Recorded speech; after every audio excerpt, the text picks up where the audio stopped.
You know what this show's about? This show is about you getting real. It's about me getting real. It's about us getting real.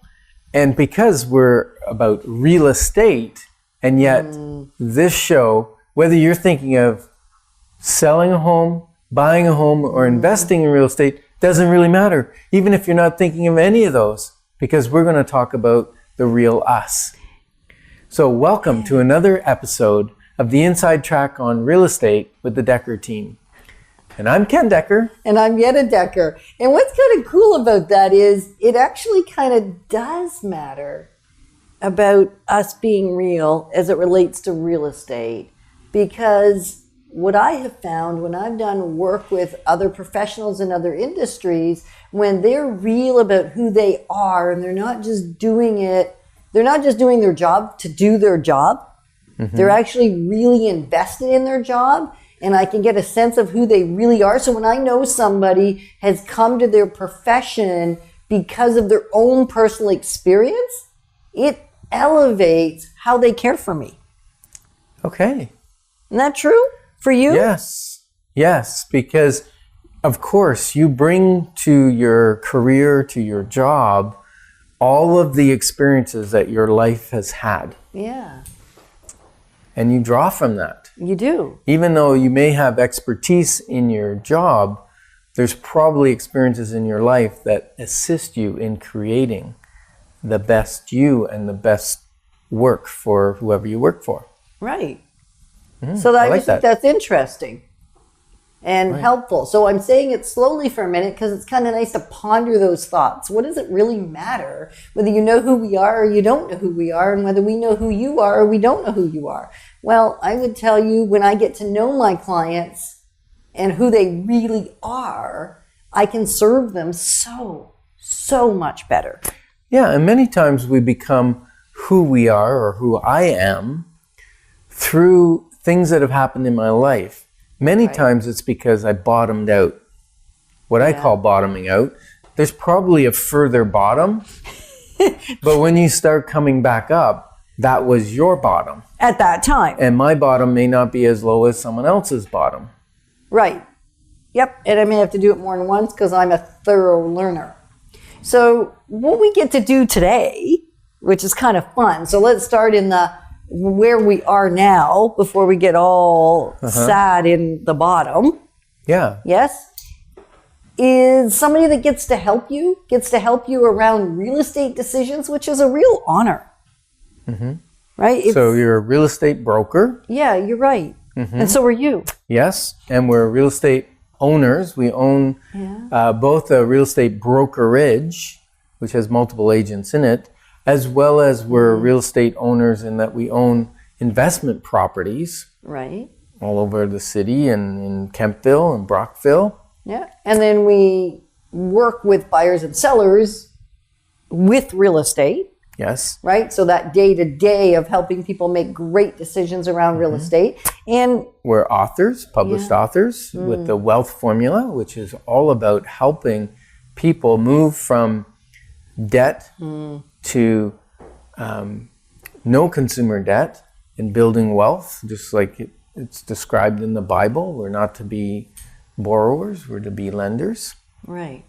And to have more not to have more month than money, but to have more money than month. Yeah. Right? And then we're also speakers.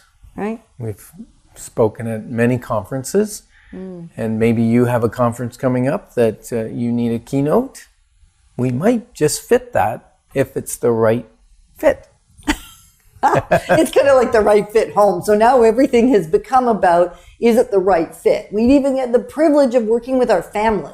Like that is probably the thing people are in awe of the most. Mm-hmm. They'll say to me, you work with your husband? Of how many years? 36 years we've been married. And then we actually work with our kids too, which is another dynamic that is fascinating on some days and really fascinating on other days. Yeah, so we have an amazing life. Yeah. And it hasn't always been that way. No. Right. So there's a somberness even as we're sharing the highs and the beauty that God's brought into our world and our life because we know what's coming next. Or what was prior. Right. Where we came from. Where we came from. And as Ken said a little earlier in the show, not everybody has to go to a bottom to be able to figure out who they really are and then live from that new space. And yet for many of us, if you're anything like us, you may have had to do that. Other people can just learn the process, understand why they're here, seek wisdom, seek godly counsel, seek God himself, and figure out what they're here for and don't have to hit bottom first. I think you're the minority, and pretty cool though if that's you. Mm-hmm. So where were we? So, well, let's go back about 27 years ago. And in our life, things were a bit of a mess. We believe there's 5 key areas of your life. Your spiritual life, your relational life, your mental life, your physical life, and your financial life. Right. And then all the other categories. Sometimes you've probably seen the assessment wheel. Have you ever seen that wheel that shows, it's got spokes, sometimes it's a graph that shows all the core areas of your life. Sometimes there's 9, sometimes there's 12. We've narrowed and simplified, because we like the simply whole, joyful living concept, narrowed it down to just 5. And I'm not saying we were thinking about these back 27 years ago. As I reflect back, and as we've reflected back, we know that in really all of the areas, all but one, if we look on a scale of 0 to 5, we were a 0.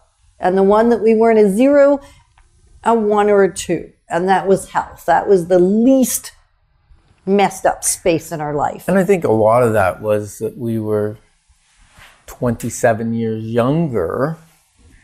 And when you're younger, not everyone, but the majority of people can treat their body a little rougher and it still survives it because we're young and vibrant, right? And as you grow older, it takes a little more loving care, a little more, what's the word? A little more decision making as to what you put in your mouth, how much you eat, how you exercise, because the food just doesn't burn right off the way it used to. Right. Yeah. So that area, physical, we were in pretty good shape. Well, maybe 2 out of 5. Maybe. Yeah. Yeah. Because we weren't making conscious decisions. It just, our body probably was young enough that it hadn't. Yep. We hadn't lost control. No, and financially we had consolidated 3 times because we didn't have control of our credit cards. We didn't have control of our spending. We had the attitude, we can always make more money. And we actually started working more and more and more and more until it started to get really tough to pay our bills because there was more month than there was money. And then relationships. Have you ever noticed how in one area of your life you have struggles for whatever reason? We just didn't know how to do relationship. And apart from relationship, I've discovered in my 30s and 40s and 50s that really apart from relationship, there isn't much in life. Whether it's relationship with our clients or relationship with each other, relationship with God, with our family, aside from relationship, much of life doesn't have meaning. And so when one area of life is a mess, it usually trickles into the others. Yeah, and I think our biggest area of issue was in our relationship, husband and wife relationship, because of what we'd seen modeled, and we come from 2 different backgrounds, and then you bring those together, and there was fireworks, not the right kind of fireworks. Right. And then when that's a mess, then finances are harder, but they were already a mess because we didn't know how to do that either. And then mentally, well, oh my goodness, right? When all the important things in your life aren't going well, then usually your mental attitudes aren't thriving either. Yeah, so you really struggled in that area. I struggled with anger, but you struggled with sadness and depression. Yeah. Yeah. So I don't want to reflect on it too long, because staying down in the valley is not a good thing, because I can still find myself go back there and get very real and present to that. And then spiritually, we were bankrupt. We were. Lost. Yeah. Yeah, we didn't know God. We didn't serve God. We didn't really know what we didn't know at the time. You're right. And then that all changed. Easter, 1991. I think it was 1991. You're the date person. It was 1991. There you go. See, that brings a smile to my face, because that was the first time that my dread of being with Ken, dread of living another day, dread of just anything in my existence, really, was the first time in a really long time that dread, that despair, that discouragement moved to possible wonder. Yeah. And so how that happened, let me back up 2 seconds, was my dad came up for Easter with his new wife and said they'd like to go to church, and would we go with them? And we said, well, it's Easter, why not? Yeah, but really, no. And they said, well, which church should we go to? And we went to the Yellow Pages. That's really dating us. We didn't go to the internet. We went to the Yellow Pages and looked for churches that were close by to us. And we found one. It was actually Trinity Bible Church. And we went there. Right. We actually found a bunch of churches in the Yellow Pages, and we said to Dad, hey, Dad, which one should we go to then if we're going to go to church with you anyway? And he said this one. Right. He did the choosing. We certainly didn't, because we weren't really wanting to go. If you haven't caught that yet, we weren't so excited about it. And we walked in, and the reception was so welcoming. It was crazy, because I think when we don't have a community that we're part of, that we long for that, and sometimes we don't even know that we're longing for it. Would you say that's accurate? I would say that's really accurate. And I'm kind of jumping ahead a whole lot here. However, I'm going to do it anyway. I think it just got present to the reason community has become so important for the Decker team family, and why we get together with our clients 4 times a year to celebrate and just be together and go strawberry picking, apple picking, to the tree farm on wagon rides, tree killing. I know, I didn't like saying that. Or wreath. And hot chocolate and cookies. Yes. And chili and pie cook-off in March. The reason I think those are so important to us is because it is community. Yes. And what we didn't have, which we do now, we know was so important, because it was through community that we actually started seeing another possibility for our lives. And that community that first day was that welcoming presence by others that we didn't know. Yes. Yeah, we had friends. We had some friends. Yeah. And yet fairly surface. The world friends, that we had, and I used to use the word world is kind of a weird word, but they were, we talked about hockey, we talked about the weather, we talked about stuff in the world. That's why I call them world friends, because we talked about what was going on in the world. We really didn't get personal, deep and personal and real. Nobody knew what was going on inside the 4 walls of our home. Or except maybe the neighbor that occasionally saw me running after Ken's car, screaming with 2 babies on my arms and crying. But that would have been pretty rural, so that wouldn't have happened too often. And it didn't happen too often. So really, nobody saw what was inside our 4 walls. Yeah. We had curtains, and we had them drawn. Yes. Now we live without curtains. I know. It's a little risky. Well, a little more real. And I mean, the curtain of our life, right, is open. We're, so to speak, an open book. And I think the reason we're an open book is because we've traveled such a great journey that we'd like to help other people travel that same road of reconciliation and joy and life-giving. Instead of life-taking. Yes. So at that point, most of the things we were up to were ashamedly, or shame, yeah, I guess there's still some sense of shame, were life-taking. And so when I saw this couple in the midst of these people that greeted us, and they had this smile. It was really uncomfortable. And they had that twinkle in their eye for each other. For each other. And I didn't know what it was. Like, have you ever seen that couple that are standing there and they're connected, but it don't even make sense? And for me at that point, that concept was so foreign, I didn't even really know what I was looking at. I just knew it drew me. It was enticing. It moved me forward to the point that I wondered, could I stop moving toward divorce, because that's where we were headed?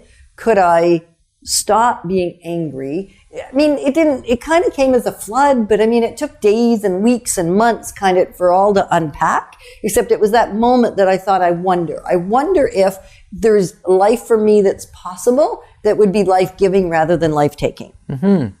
And what we didn't know until quite a bit later was that one of the clients that Yetta sold their house for them, they were in a small group at this church, and they had been praying for our family for months and months. And so that was part of the reason when we walked in, so many faces lit up, because they saw us and had been praying for us, and we didn't know that. Then we got invited to a small group, and the small group was the start of our learning process. Because what we learned was that we were behaving towards each other and towards money and our children, towards our children and all of that, because they were just learned models from observing other people. We hadn't done any work on ourselves, any self-development, only any reading, no growth, really, right? None. Yeah. We've come a long way. Now our favorite thing to do is learn. When you say, Yetta, would you like a book? It's like, yes, something that has growth focus in it. It could be learning about real estate, which is growth oriented. It's still taking in knowledge that then I can help someone else. It could be a book on how to be a better wife. It could be a book on how to forgive faster, easier, quicker. It could be anything, as long as I am taking in and it's giving life. Has to be life-giving now. Yeah. And so that journey was a process, right? It took probably, we started to see changes in our marriage very quickly. And then we did a financial course, and we started to see some changes in our finances. Then we did a communication course. So we started to fight fair. It didn't mean we stopped fighting. You got to know that we had one of them today. It still happens. Yes. And now we mostly fight fair. And we got rid of the D word, the divorce word, because when we decided, capital D, decided that we were sticking it out for life. That sounds like it was drudgery. Well, it was back then. It was actually. It's not now. Not most days. And yet it was, but the decision that divorce was off the table and we couldn't use that as a hammer, right? You couldn't threaten with it. You couldn't. Then suddenly the communication started to change. We actually carried around a piece of parquet flooring, if you know the size of a piece of parquet flooring. It's about 1 inch by 4 inches. Yes, because we used to talk over top of each other and yell at each other, and now we just interrupt a little bit, but we do that lovingly, and it's kind of like sparring. Yeah, we couldn't do it on purpose. Yeah, because it's our fun. Yes. It's kind of our banter. It's part of what makes us work as a couple. It's kind of the dynamics. Yeah. It's like they play more than one musical note at a time when you're playing, when you're doing an orchestra or music, right? There's more than one note being played at the same time, and that creates the symphony, it creates the dynamicness of the music. And that's what our relationship is like now. It is. Yes. And most of the time it's a beautiful thing. Yes. And once in a while the keys get all messed up and it gets a little out of control. Well, we need to get it tuned. Yeah, we need to get it tuned. Sometimes we need a little tuning. Yes. And where was it? Oh, so the piece of wood. So we would actually, whoever had the little piece of wood could talk, and the other person could only say something to ask a question of clarity. They could not interrupt. They could not discuss their viewpoint on it until they said, "May I have the floor?" Or "Here's the floor. I'm done with the floor." Or I'm finished speaking. I would give you the floor and say, "You have the floor." And it was a physical representation to teach us how to communicate. Right, because we didn't have a clue. Maybe you've never found yourself in this spot, and yet maybe you've had struggle in learning a new skill in another area. And so what I would encourage is, and maybe share your stories too, because I love hearing what you've done. Because just the other day I heard somebody's story about when they want to get in the playful mode, get playful, that what they do is they put on a tiara, and that reminds them when they look in the mirror that it's time to play and not forget to be playful and get all serious and adult-like, because we still need to find our inner child. And I thought, that's brilliant. I think I need to get me a tiara. And actually, the woman was so kind. She loaned me hers for a while till I can bring myself to get myself a tiara. So when you're wearing a tiara, that means it's playtime? Yeah. Awesome. Yeah. Okay. And so if you have a little thing that you've done or a big thing that you've done that helps you move into the state, the arena, the behavior that you want, we'd love to hear about that. So the floor piece, maybe we should bring it back for the shows, because then we wouldn't be as dynamic. No. I think we're okay now. And so what we have done, though, is over the last 27 years, we've been on a learning journey. We've hired mentors, we've hired coaches, we've read books, we've followed authors around the country and out of Canada to be near them, to ask them questions, to learn from them personally. And what we now have is a responsibility. After 27 years of improving our life in all areas of our life, as well as learning all this information that helped us, we believe we have a responsibility to share that. And one of the ways we do that is through Roar Canada. Yeah. Talk about Roar Canada a little bit, because you're the founding member of Roar Canada. Yeah.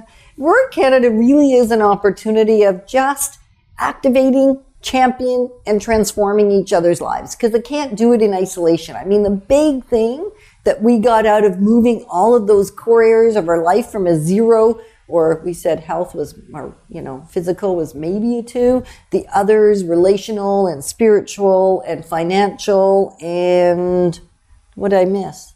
Mental. One of my bigger problems, or was anyway. I almost forgot that one. They were all a 0 as we shared. Isn't that a statement that you almost forgot, the one you had the biggest challenge with? Yeah, that is a statement. I like that statement, actually. So on a scale of 1 to 5, Yetta, where would you rate your life in those 5 areas now? Well, most days between a 4 and a 5. Mm-hmm. Right? Like there's occasionally where I struggle with the mental thing again, and it slides down to maybe a 3. Which is a whole curriculum that we've actually created now. Now it's become our study, our experience. And it hasn't just come out of studying, it's come out of experience. This is, and that's when we went back to the real. If we go back to the beginning of the show when we talked about real, when you know why somebody's gotten where they've gotten, there's a realness to it. And when it's a real journey, it is meaningful. It's got depth, it's got breadth, it's got content. And so we've experienced, we didn't just learn from these people around the world for the sake of learning it. It's actually, we took it, we implemented it, we tried it, we tested it, we shifted it, we grew with it, we shrunk with it, we grew with it, we moved through it, sometimes with ease, flow, and harmony. And sometimes it was not pretty. And yet here we are now saying, let's continue on the journey together. With our family and with our clients, some people along with us. And people have been choosing to journey with us, and we're so grateful for that, because that makes it actually all so much more meaningful. One of the things we've learned on this whole path and what Roar Canada represents is our story is actually not our own. It's not just for us. It's not just for us. And that's one of the reasons we wrote the Wealth Formula. The Wealth Formula, although it's a financial book, it's written as a story. and it's got all kinds of relational truths woven through it, and some growth truths, because it's not exactly our story, and yet it's close to our story. And What's got elements of our story? and it's kind of a summarization of multiple stories and the put people, together. the people we've helped, and some of the wins they've had, and the successes, and the surrender, and all of that. So, what have we learned? Because I think that's ultimately what you want to know. Well, what I think we've learned that you got to keep learning. That I have to keep learning. Yeah, and I have to keep surrendering. That's Yes. a big one for me. Yes. The big S, the big S. And Not it's, for surprise, for surrender. the other thing I learned, and even just recently, in the last month or so, was that it's not actually a sign of weakness to ask for help. It's a sign of strength and humility. And it's awesome. And so I've been reaching out to some of the people that I highly respect and asking for help in certain areas, which is really great.